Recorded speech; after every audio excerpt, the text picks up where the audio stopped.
Serious unverified allegations against President Trump. The Justice Department posted 3 FBI memos describing interviews with a woman who accuses both Jeffrey Epstein and President Trump of sexually assaulting her when newly released documents that were missing from the Epstein files contain serious unverified allegations against President Trump. The Justice Department posted 3 FBI memos describing interviews with a woman who accuses both Jeffrey Epstein and President Trump of sexually assaulting her when she was a teenager. The White House calls the accusations completely baseless. CNN's Paula Reed is in Washington with the latest. These were missing from earlier file releases, right? That's right. And this individual was interviewed by the FBI 4 times. And initially, only 1 memo was released in that initial batch of documents released by the Justice Department. And that was an interview where she made allegations against Jeffrey Epstein, but not against President Trump. Now, yesterday, these additional summaries were released, and they detail the types of allegations that she made against President Trump, where she describes being introduced to him. She alleges that he asked everyone to leave the room and, quote, mentioned something to the effect of, quote, let's teach you how little girls are supposed to be, and then describes an encounter where he pushes her head down to his penis and then told agents she bit Trump, who then allegedly struck her and said something like, get this little expletive the hell out of here. Now, in her 3rd interview, she allegedly said that she was receiving threatening calls. And in her 4th interview, it's interesting. She told investigators that she was concerned about why she was even coming forward because the statute of limitations had passed. Now, I do want to make sure we get in here the fact that President Trump has consistently denied any wrongdoing. In a statement yesterday, the White House described these allegations as, quote, completely baseless, backed by 0 credible evidence. The U.S. Justice Department has released documents involving President Trump that had been missing, suspiciously rather, from the Epstein files. They include FBI memos from 3 interviews with a woman who alleges she was sexually assaulted by then citizen Trump when she was a teenager. The president has consistently denied any wrongdoing. We should note that the inclusion of interviews in the Epstein files is not necessarily evidence of wrongdoing. It is an interview. White House Press Secretary Caroline Leavitt slammed the release of the documents, saying in part, quote, the total baselessness of these accusations is also supported by the obvious fact that Joe Biden's Department of Justice knew about them for 4 years and did nothing with them because they knew President Trump did absolutely nothing wrong, unquote. As the Trump White House continues to shrug off the scandal, Congress is pushing ahead, voting to subpoena Attorney General Pam Bondi. The subpoena to testify stems from the House Oversight Committee's investigation into the Epstein files and the federal government's handling of the case against Epstein and his sex trafficking accomplices. My next guest is a survivor of Epstein. Annie Farmer joins us now. Annie, let me start off by saying I know asking you about the worst experience of your life is not fun for you, not really for me either. How are you? Oh, I appreciate that, Jake. I'm doing all right. I'm glad to be with you. What questions might you have for Attorney General Pam Bondi?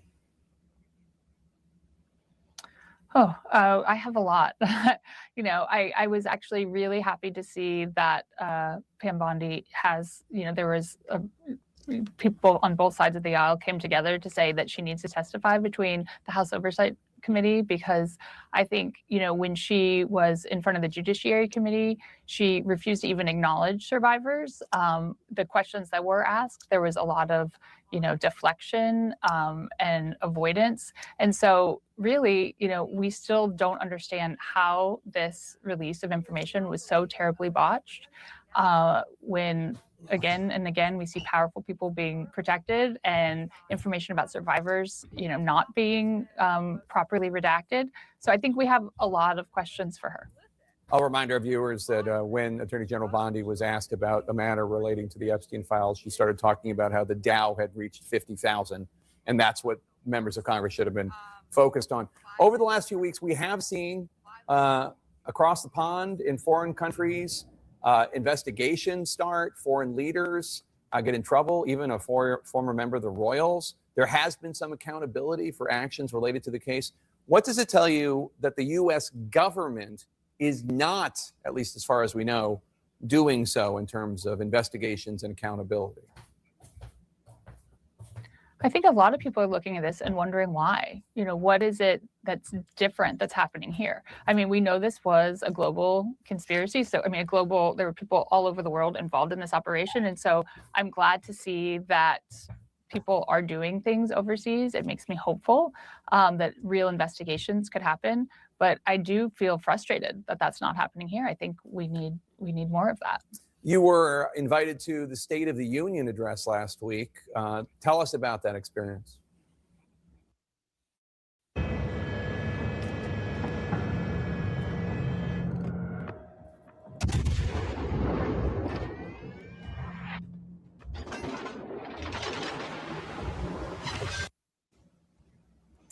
Yeah, I was able to go with Congressman Robert Garcia, and he's been a real champion for this investigation in the House Oversight Committee. So I was glad to be there with him. It was actually pretty challenging, though, to sit through Trump's speech when it seemed like he just had a different vision of the country that he was presenting, a different vision of events. He, of course, did not acknowledge any of the survivors that were present, and we weren't really expecting him to, but we were there to remind him that we're not going away, that the United States, I think, is very much still interested in getting to the bottom of this and wants answers. Annie Farmer, thank you so much, and best to your sister as well. We appreciate your coming here today and know it's not easy. A very rare and stunning rebuke of the Attorney General of the United States, Pam Bondi, by members of the president's own party. Yes, 5 Republicans on the key House Oversight Committee defying their chairman and joining with Democrats to subpoena Bondi over the Justice Department's handling of the Jeffrey Epstein case. CNN crime and justice correspondent Caitlin Polantz is here with us. So tell us more about what these lawmakers want from the Attorney General. Well, they're making a turn. A lot of this investigation the House Oversight Committee has done around Jeffrey Epstein has been talking to people about Epstein himself. They brought in former President Bill Clinton for a deposition. They had Bill Barr, a predecessor of Pam Bondi. But now it's a question of how the Justice Department under Bondi's watch handled the redaction, the processing, and the public release of these files after Congress mandated transparency for them. The Representative Nancy Mace, a Republican on the committee, was the one that moved to subpoena Bondi for testimony about this and has made clear one of the issues here for the committee is that not all of the Epstein files have been released. Congress is not happy with the Justice Department and with Pam Bondi. And really, it has been a boondoggle for the Justice Department as they've been working through these files and getting them up. There were failures to redact information of victims, exposing survivors' private information. There are documents that have not been released still and questions about that.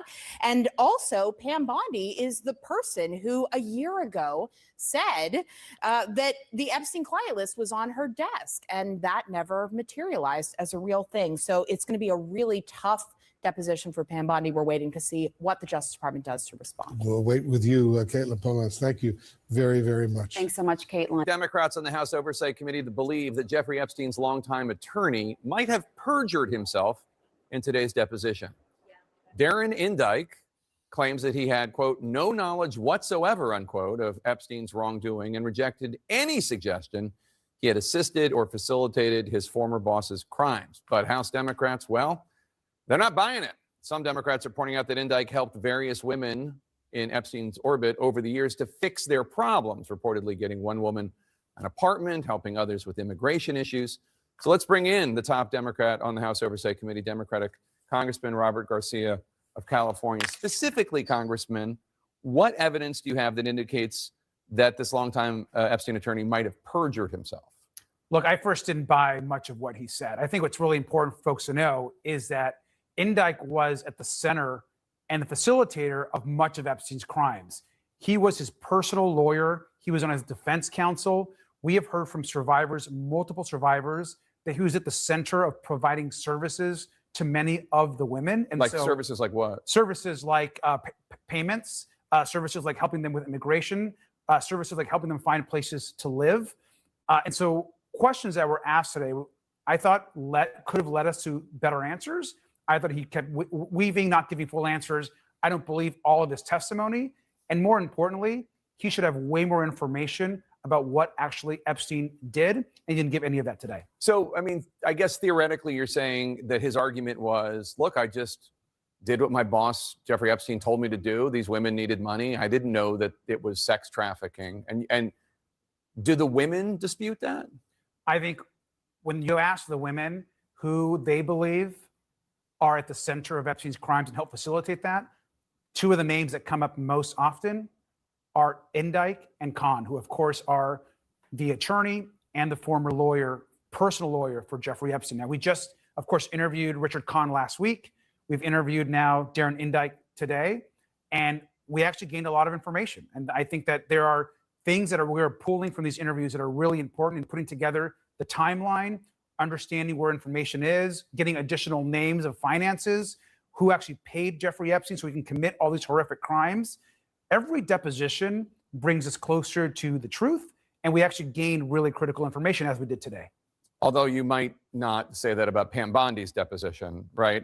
You and a lot of other Democrats frustrated for not committing to honor her subpoena yesterday and sit for a deposition when pressed about it during her briefing yesterday. This is what House Oversight Chair Republican James Comer said about Democrats on the committee today. Take a listen.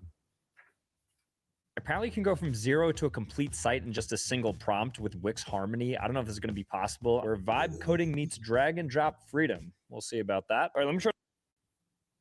We have a lot of dead weight on this committee, and the behavior of the Democrats yesterday was unacceptable. And we're going to have to come back and talk as a conference, the majority, to see what we do moving forward. What's your response to that? I mean, that's ridiculous. It was Chairman Comer that actually insulted and called one of our members a derogatory name during the hearing. And let's be clear about what actually happened. He said she was bitching. She was bitching. Okay. Yeah, that's derogatory and disrespectful defending it. to It's one just- of the members. It's just a gerund. And she was very offended by that, Yeah. as she should be. Look, I think we found out about this, what they called a briefing, 24 hours before the briefing. So the day before, they tell us that the Attorney General is going to come brief us on top of our hearing that was scheduled. We don't know the format. We walk in there. It's set up like a hearing. She gives no briefing. She just basically says, okay, I'm here to answer questions. And so our first question was very simple. Yeah. Attorney General, are you committing to coming back under oath, Right. as you've been subpoenaed to do so, to testify, transcribed, so that can be available to the American public? And she would not commit to that. So we're not going to play games in a fake briefing or hearing when she won't publicly commit to following the legal subpoena to have her come in and testify under oath. Congresswoman Stansbury was on the show yesterday. In the midst of your press conference, she came and talked to us. And one of the things she said is that Todd Blanchard, Deputy Attorney General, and Pam Bondi, the Attorney General, said that that's it. You've gotten all the files we're going to give you, even though I believe there are 6 million files and they've given 3 million, and of those 3 million, obviously they were not redacted the way that they were supposed to have been redacted. Some names of people who are not survivors were taken out, and all the rest. Is that true that they said you've gotten all we're going to give you? And also, what do you do if an attorney general doesn't comply with a law? So one is they have said that they've released all the files that they can under the law. And what we reminded them is that there is a law that does allow for some communications around interagency communication, ongoing federal investigations. You can withhold those documents. But there's also a subpoena that's been in place for multiple months on the exact same set of documents. The subpoena does not have those restrictions and does not have that language, which is why we did both a subpoena and the law.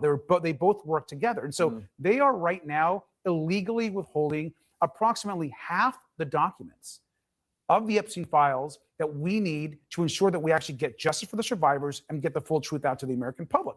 And it's ridiculous to continue to engage in this White House cover-up of the remaining files. We're not going to stop till we get all the files.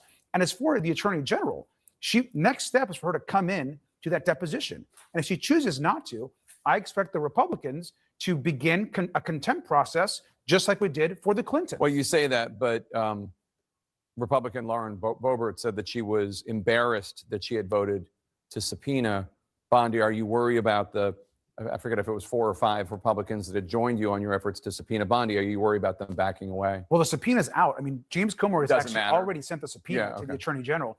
They'd have to come back, restart a hearing, revote. I mean, that would be outrageous, pretty unprecedented. The subpoena has been already sent to the Attorney General. There's a tentative date of April the 14th. She needs to testify under oath, transcribed, and then that needs to be available to the American public. Last question. If she doesn't do that, if Republicans allow the administration to do what they're doing, not give all the files, not testify under oath for the Pam Bondi, et cetera, and House Democrats retake the House in November, which is possible, what would you as the chairman of the Oversight Committee do? Well, one should be held in contempt immediately, to not comply with the subpoena, to not turn over the documents. That would be number one.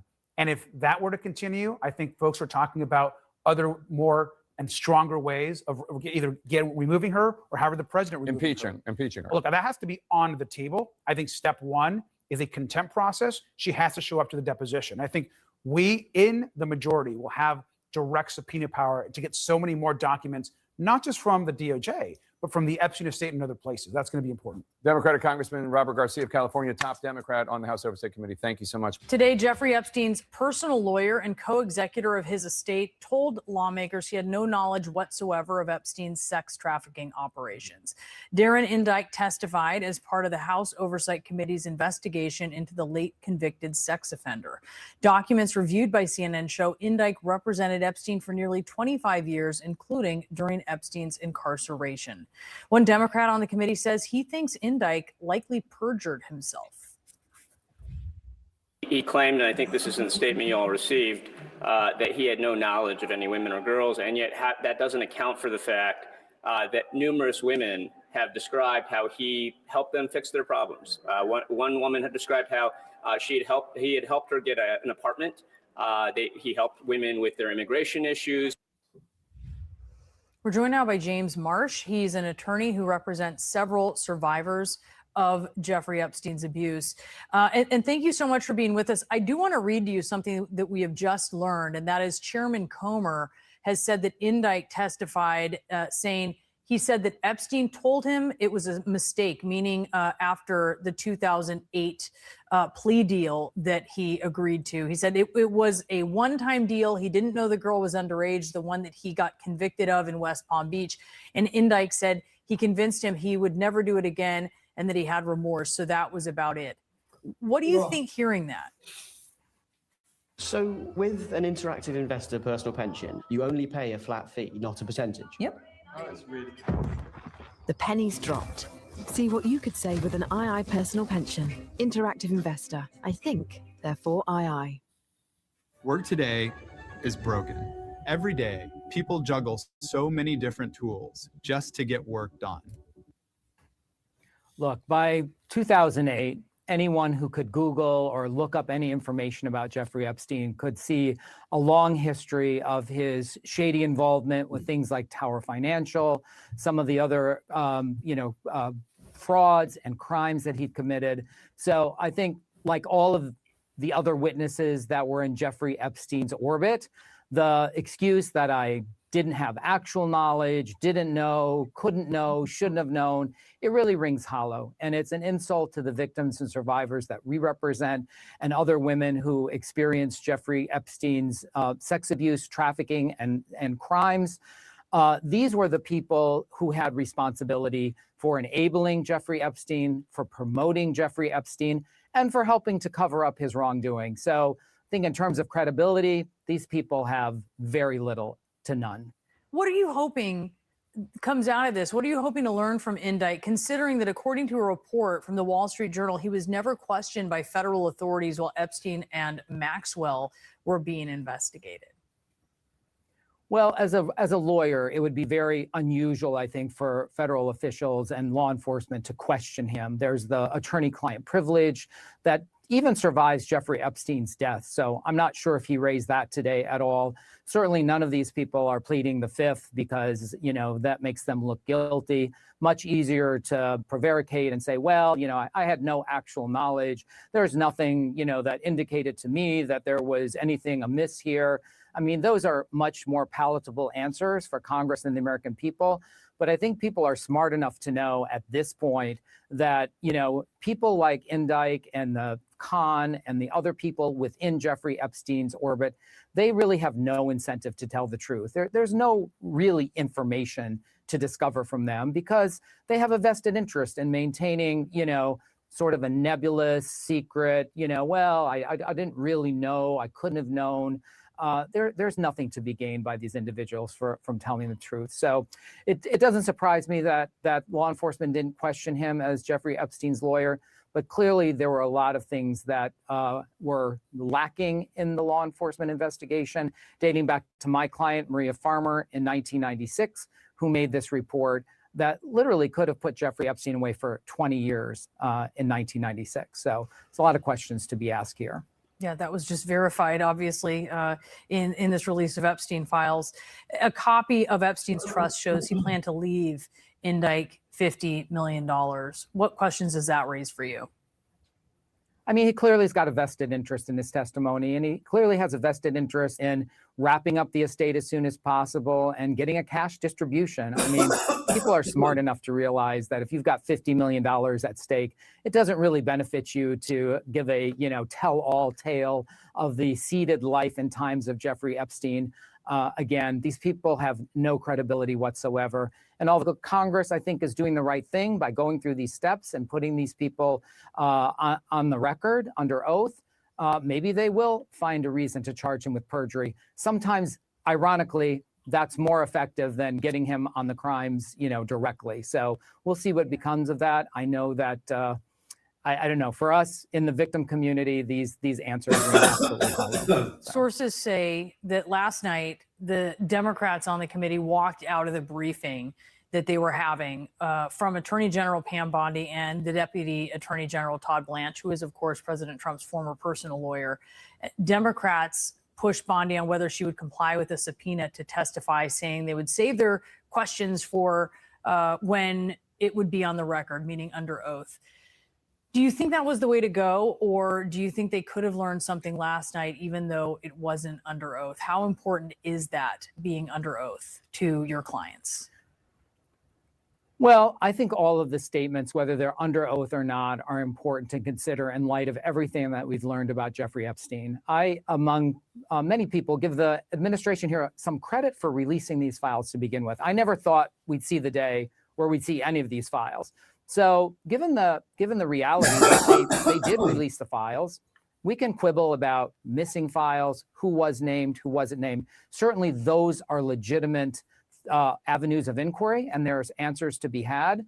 But in terms of releasing the files, I mean, if I were Bondi, I'd say, look, we did the best we could under a strict deadline. We released as many files as we could, and now we're cleaning up. So I guess I wouldn't shy away from testimony if I were her. And certainly the Democrats in the committee should be present for every statement, whether they like it or not, because there's still a lot of information to be discovered in this case, in the files, and in the acts of the government, including the FBI's failure to investigate Maria Farmer's complaint back in 1996. So eventually we'll get to some government accountability here. And I think that's really what my clients are looking for and many of the survivors want to know. We know all the people that were in Jeffrey Epstein's life had no incentive to turn him in, blow the whistle, reveal all of the unseemly acts that were going on. Many of them participated in this.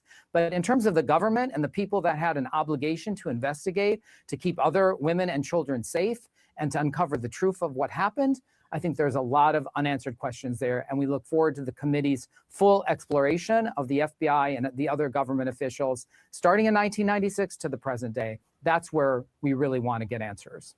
James Marsh, it's great to have you again. Thank you for being with us. Thank you for having me. Reopening the Epstein case in one state. Now, law enforcement in New Mexico are searching a sprawling ranch there, formerly owned by convicted sex offender Jeffrey Epstein.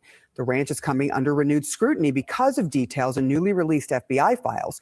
Last month, The state's House of Representatives voted to create a bipartisan truth commission looking into allegations of criminal activity there. Joining me now is a member of that commission, New Mexico State Representative Mariana Anaya. Thank you so much for being here. Look, we were looking through the files, and in late January, there was a 2019 email received by a local radio host that alleged that somewhere in the hills outside of the Zorro, the ranch, 2 foreign girls were buried on orders of Jeffrey and Madam G. That is what was written.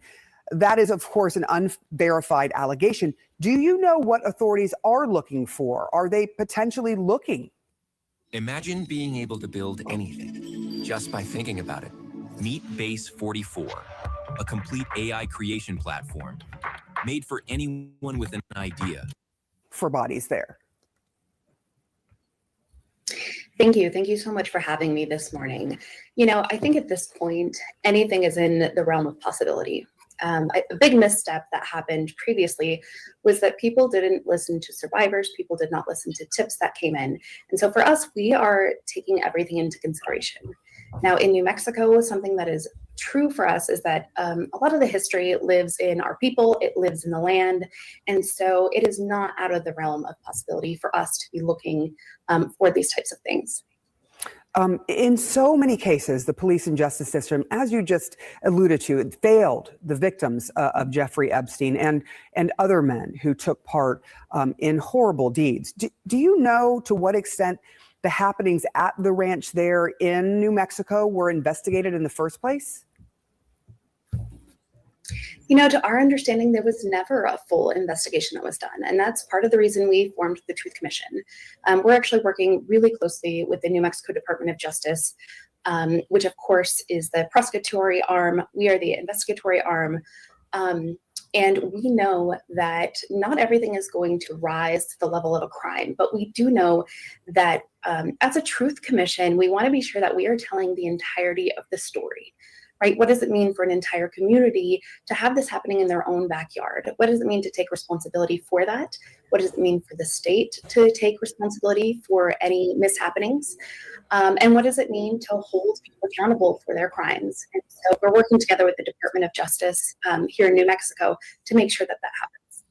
I want to ask you about that because other countries are making arrests. We saw the arrest of former Prince Andrew. We're seeing resignations of very powerful people. In your investigation, do you see any chance that the same will happen here in the U.S.? It's a possibility. I think at the federal level, there is so much disappointment in the fact that there hasn't been action taken. But here in New Mexico, we're really proud that we are leading the way. We are saying, what, we believe that there is truth in what the survivors are saying, and we're here to investigate it. Jeffrey Epstein's longtime accountant testified before the House Oversight Committee today as Congress is seeking answers on how the late sex trafficker accumulated his wealth and how it was used for illegal activities. Richard Kahn managed Jeffrey Epstein's vast finances and investments. He's the co-executor of Epstein's estate. And he told lawmakers today that he didn't know the extent of Epstein's crimes until after his death. It's pretty notable testimony given the various cases against Jeffrey Epstein and all the public detailed reporting about his crimes while he was very much still alive. Kahn also testified, quote, that we tracked the expenditures as meticulously as possible, including gifts by Epstein to women and men. The gifts represent a very small fraction of his spending. I did not see them as red flags for abuse or trafficking. My source tonight is a member of the House Oversight Committee, Congressman Ro Khanna, Democrat of California. And thank you, sir, for being here. First off, do you believe him when he says he didn't know about this when Jeffrey Epstein was alive? I don't know, but what I will say is he wasn't very forthcoming about other men who may have been involved in the abuse. At one point, he said, look, there were hundreds of survivors who were paid settlements, and there were people other than Epstein and Maxwell involved because the survivors said that. But beyond that, he really was not that forthcoming. So there's been some confusion tonight or back and forth with the House Oversight Committee and the Republicans on your committee that I'm hoping you can clear up. They say you were trying to have a gotcha moment about President Trump in regards to a question that you asked, that the accountant was not referring to a Trump accuser when he was talking about a settlement the Epstein estate had paid. Can you explain what happened? So I asked about the woman who has alleged that Donald Trump raped her when she was 13. Now, as we know, the FBI released one of those witness interviews first. They didn't release 3 of the witness interviews. I pushed for that, as did Thomas Massie. Then they released the other 3 to comply with Thomas Massie and my law. I have no idea whether those are true or not. One of the things her attorney has said is that she was paid a settlement from the Epstein estate. So I said, this Jane Doe 4, and I made the actual case number, and I said, did the Epstein estate pay this survivor? And the lawyer took a brief pause and he said, can I just confirm to make sure we're talking about the right person? I said, this is the person who has accused President Trump of rape. And then the con said, yes, that person was paid. Hours later, 5 hours later, he said, oh, no, I was talking about a different woman. So he backtracked on that, and people will be able to see the testimony. So I don't know which time he's telling the truth. Maybe he genuinely forgot, but the transcript is pretty clear when people see it that I was talking about the woman who accused President Trump of abuse and rape. Okay, because Comer later says that he testified he never saw any transaction paid to the president or his family.